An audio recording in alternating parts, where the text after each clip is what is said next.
자, 오늘 말씀의 제목을 다 같이 한번 말해봅시다. 시작. 시련에는 끝이 없다.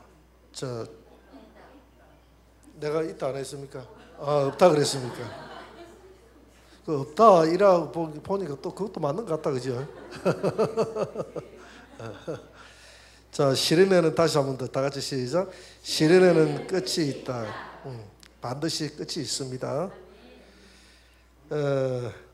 자, 지난 시간에 순념소가 순양을 쳐서 두 뿔을 꺾었다고 했는데, 오늘 8절에 보니까 순념소가 스스로 심히 강대하여 가더니 강성할 때 그 큰 뿔이 꺾이고, 이 큰 뿔은 알렉산더 대왕이다 그랬죠, 그죠?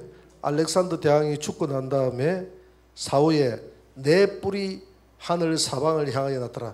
그 알렉산더 대왕이 그리스 헬라 국가가 네 개의 나라로 나눠졌다 이렇게 이야기했죠. 한번 볼까요?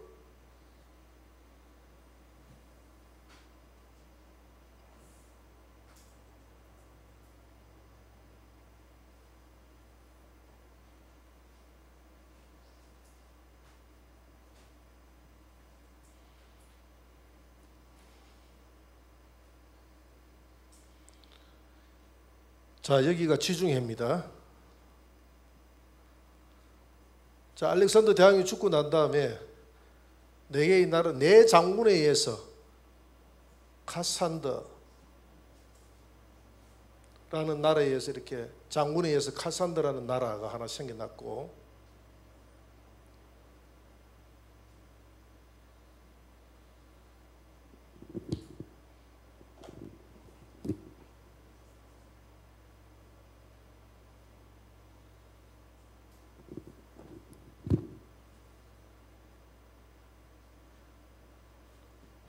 리시마커스,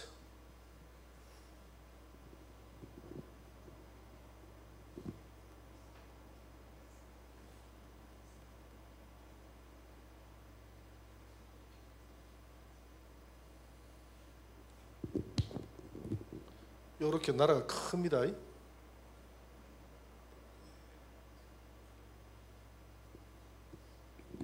이 나라는 셀류쿠스,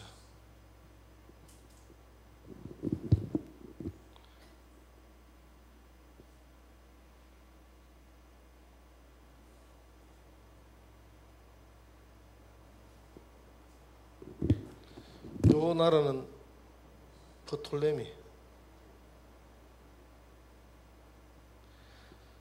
그래서 이 네 뿔로 나눠졌다. 오늘 네 뿔, 네 나라로 나눠지게 됐다. 현저한 뿔이 하늘 사방으로 향하여 났더라 그랬습니다. 그런데 오늘 9절을 다시 한번 더 읽어봅시다. 8절에서 네 뿔로 나눠졌고요. 9절에서 다 같이 시작.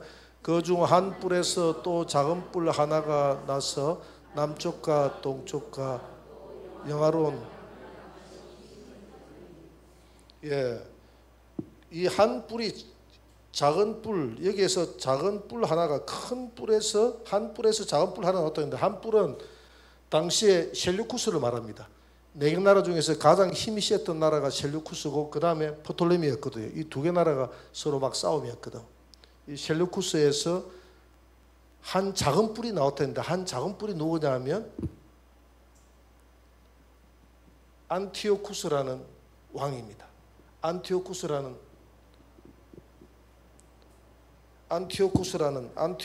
에파피네스라는 왕이 작은 뿔이에요. 이 작은 뿔이 나와서 세력을 키워나갑니다. 세력을 키우는 작은 뿔.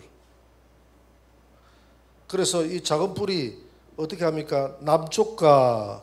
남쪽은 어디죠? 애굽, 프톨레미를 향해서 공격을 하고, 또 동쪽은 페르시아, 바사 국가 쪽으로 공격을 하고, 바벨론과 바사 국가 쪽으로 공격을 하고요. 그 다음에 어느 쪽이 됐죠? 남쪽과 또 영화로운 땅은 어디죠? 이스라엘 민족.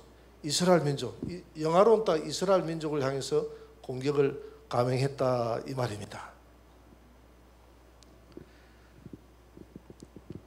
자, 그러면 10절을 다시 한번 더 읽어봅시다. 10절 다 같이 읽어봅시다. 다 같이 시작. 그것이 하늘 군대에 미칠 만큼 커져서 그 군대와 별들 중에 몇을 땅에 떨어뜨리고 그것들을 짓밟고. 자, 성전을 짓밟는 작은 뿔.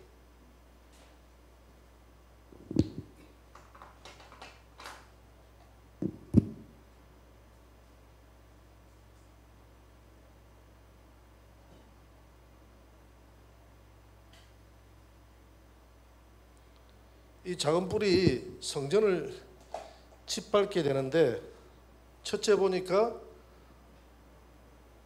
오늘 하늘 군대에 미칠 만큼 그 권력이 커졌다라고 했죠. 하늘 군대는 비유적입니다. 하늘 군대는 천사들을 하늘 군대라고도 이야기했고 하나님의 백성들을 하나님의 군대라고도 이야기했는데, 여기에서는 하나님의 백성들을 의미하겠죠. 그죠?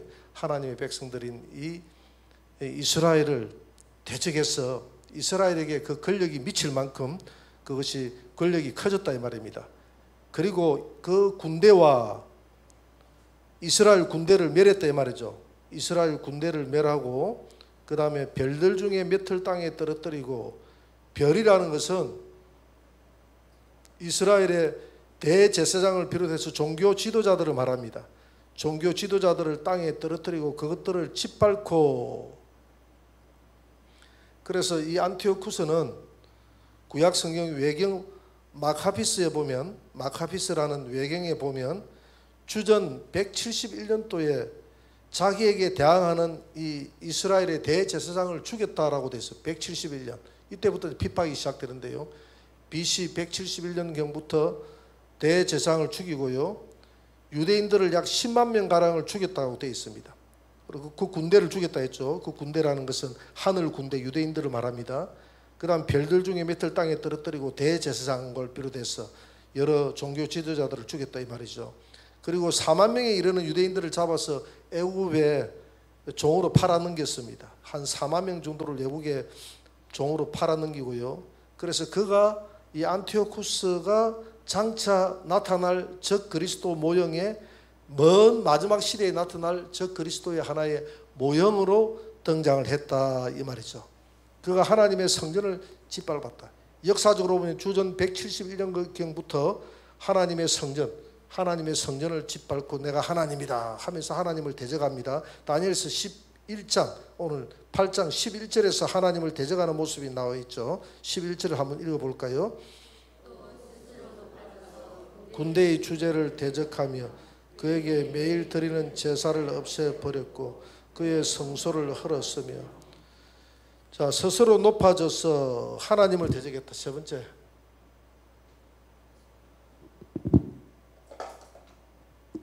하나님을 대적.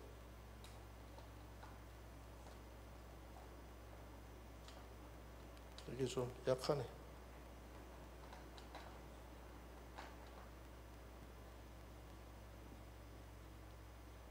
자, 하나님을 대적하기 시작합니다.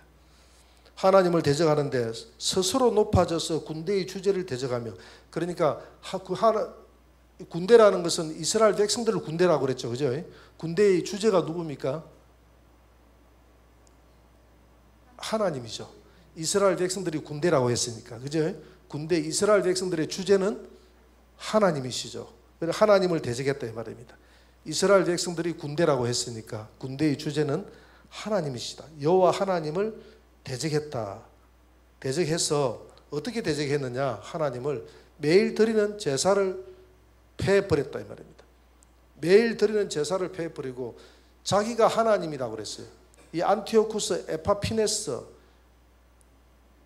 에피파네스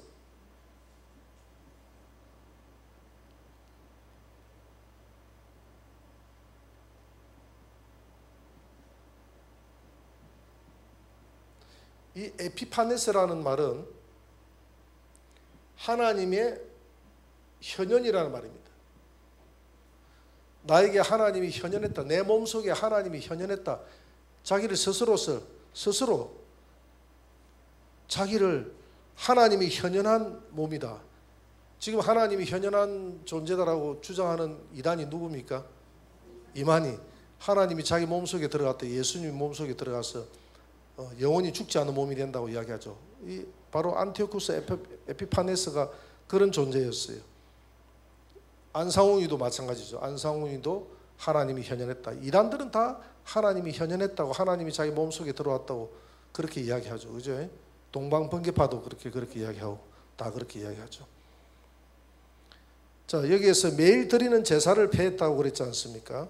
매일 아침 저녁으로 상번제를 드렸거든요. 이 상번제를 하나님 앞에 드리지 못하게 했습니다.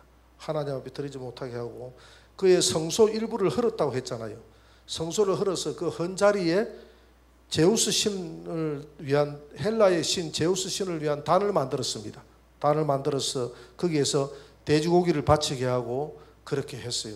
율법을 지키지 못하게 하고 할례를 받지 못하게 하고 하나님 앞에 제사를 드리지 못하게 하고 상번제를 드리지 못하게 하고 율법을 다 없애버리고 이교도의 신들을 가지고 와서 섬기게 만들고 돼지고기를 먹게 만들고 그렇게 해서 내가 하나님이다. 그래서 헬라의 문화를 정착시키려고 했대. 헬라의 이교도적인 문화를 정착시키게 함으로써 스스로 하나님을 대적했다 이 말입니다. 오늘 8장 12절을 다시 한 번 더 읽어볼까요?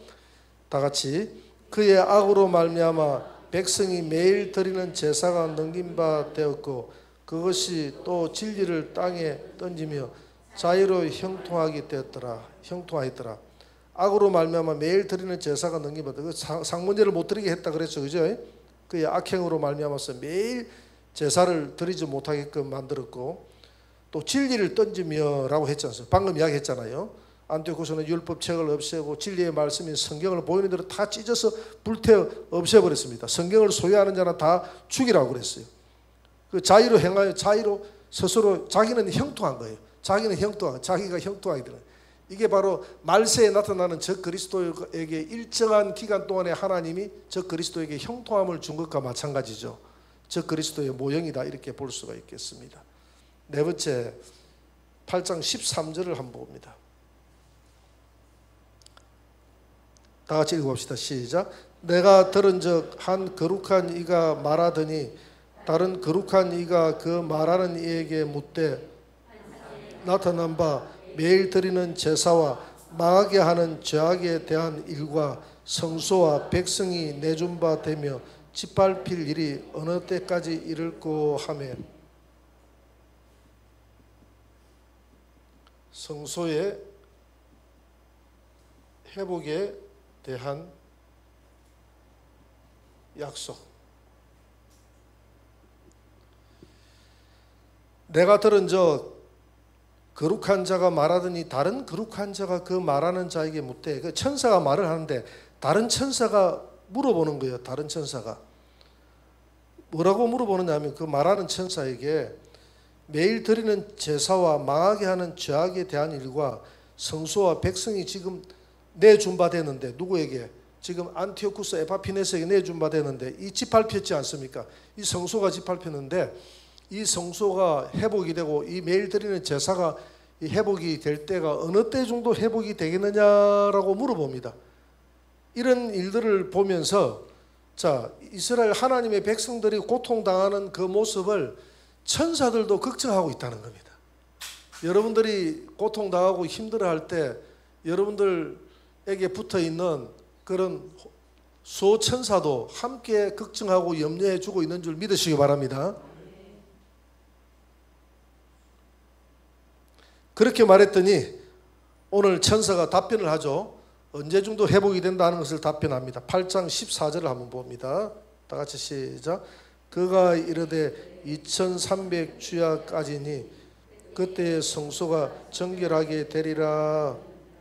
2300주야가 지나고 나면 성소가 정결하게 된다고 했습니다. 2300주야.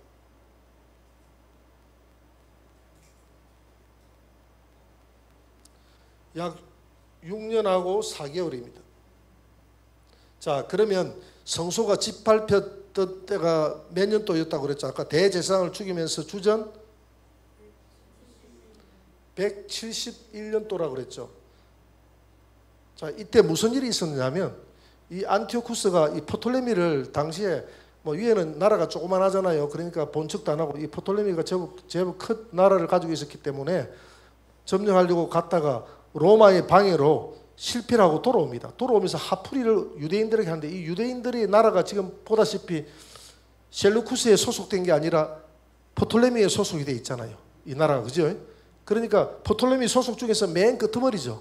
그러니까 프톨레미의 영향력이 제일 적게 미치는 곳 아닙니까? 돌아가면서 이 유대인들에게 화풀이를 해버리는 겁니다. 화풀이를 하면서 대제사장을 죽이고 성전을 헐고 전부 다 율법을 폐해버리고 헬라식의 제사를 지내게 하고 제우스 신을 섬기게 만들고 거기다 돼지고기를 바치게 만들고 그렇게 해서 누구든지 이 제우스 신에게 절하지 않는 자는 다 죽이라 이렇게 공포 정치를 행하게 되는 이 일들을 언제 시작했냐면 주전 171년도 대제사장을 죽이면서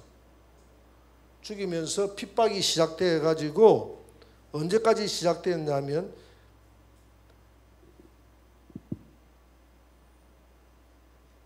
당시에 주전 165년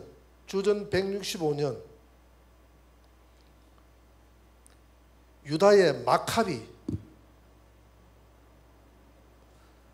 마카비라는 대제사장 가문이 있었습니다. 그래서 대제사장 가문의 마카비가 그의 병사들을 규합을 해서 결사대를 규합을 합니다. 결사대를 규합해서 도저히 보고 있을 수 없다. 이 성전을 이렇게 해파하는 저 안티오쿠스를 볼 수가 없다. 그래서 안티오쿠스가 당시에 본부가 어디 있었냐면 본부를 성전에 두고 있었거든요. 그 성전으로 쳐들어갑니다. 쳐들어가 가지고 몰아냅니다. 다행히 이기게 돼요. 몰아내고 그는 어디로 도망가느냐 수리아로 도망을 가죠.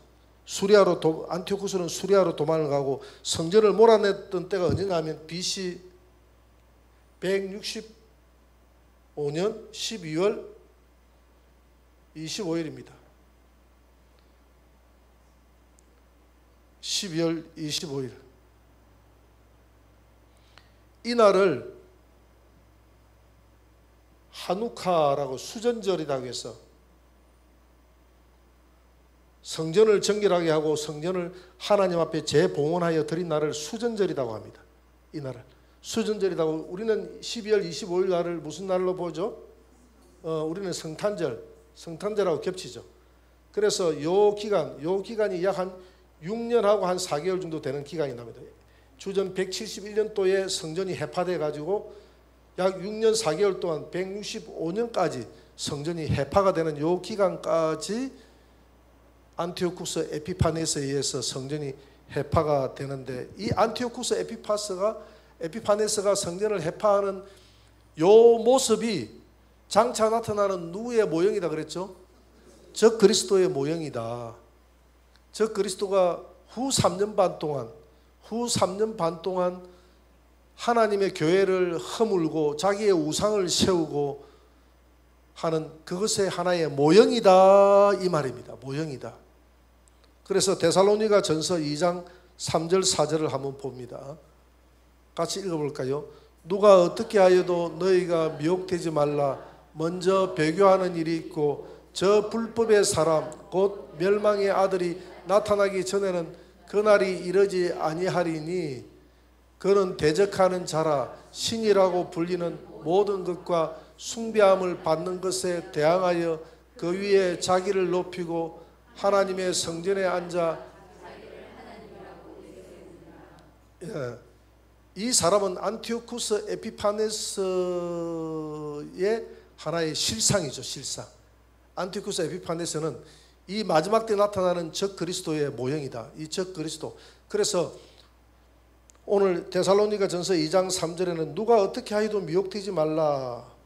그러니까 이 말은 주님이 오신다, 어디에 왔다, 어디에 재림했다 하는 것에 대해서 현혹되지 말라 이 말입니다. 몇 월 며칠 날 주님이 오신다 이런데 현혹되지 말라. 먼저 주님이 오시기 위해서는 첫째 배교하는 일이 있고 두 번째는 무슨 일이 있다고 그랬죠? 불법의 사람, 멸망의 아들이 나타나야 된다 그랬죠. 나타나야 온다. 그래서 전 3년 반에 나타난다고 그랬잖아요. 나타나야 예수님이 오신다. 그때 가야 주님이 오시는데 그 전에 주님이 오신다고 막 그렇게 너무 호들갑 떨지 말라 이 말입니다. 그는 나타나서 어떻게 하느냐 하면 하나님을 대적하는 자라. 자기를 높이고 하나님의 성전에 자기의 우상을 세우고 자기가 그 보좌에 앉아서, 그러니까 이스라엘의 제3성전이 서야 됩니다. 제3성전이 서야 거기에 자기가 앉아서 하나님이 할 수 있는 거예요. 그래서 어떤 사람들은 로마 교황청에서 저 그리스도가 앉을 것이다 이렇게 이야기하는데, 로마 교황청은 아무런 의미가 없어요. 아무리 화려한 것도 의미가 없습니다. 역사적으로 하나님이 함께했던 자리는 바로 이스라엘의 성전인 줄 믿습니다. 초라해도 이스라엘 성전에 하나님의 법궤가 함께했고 법궤가 있었던 그곳에 자기가 자리를 잡고 앉아야 하나님으로서의 만족을 느끼는 거예요. 마귀가 하나님 되려고 하다가 땅에 떨어졌잖아요. 그죠? 그래서 결국 하나님 되는 것이 소원이거든. 그래서 결국은 마지막에 그 자리에 자기가 소원을 이룹니다. 자기가 한번 앉아봅니다. 그러나 그 앉아보는 그 자리가 오래 가지 못하고 하나님의 때가 되면 후 3년 반이 되면 주님이 재림하여서 저 그리스도를 물리침으로써 이 인류 역사는 끝이 나고 이 땅에는 천연왕국이 이루어진다. 할렐루야. 그래서 안티오쿠스 에피파네스가 이스라엘을 점령했던 기간이 긴 것 같지만 6년 4개월 만에 끝이 났습니다.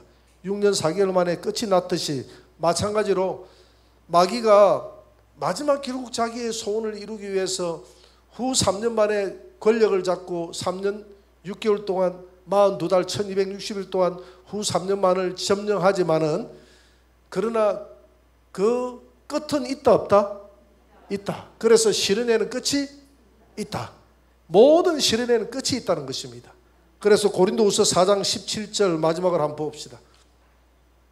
다 같이 시작. 우리가 잠시 받는 환난에 경한 것이 지극히 크고 영원한 영광에 중한 것을 우리에게 이루게 함이니, 우리가 잠시 받는 환난에 경한 것 때문에 하늘나라에서 영원한 영광에 중한 영광이 우리에게 기다리고 있다는 것입니다. 그래서 우리는 시련에는 끝이 있다. 어떤 어려운 시련도, 이렇게 죽을 것 같은 이런 시련이 있지만 하나님의 백성은 결코 세상이 감당할 수 없는 사람들이다. 이 신앙을 빼앗아갈 수가 없다.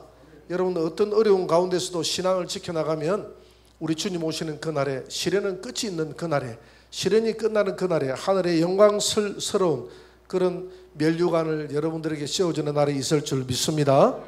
오늘 여기까지 합시다.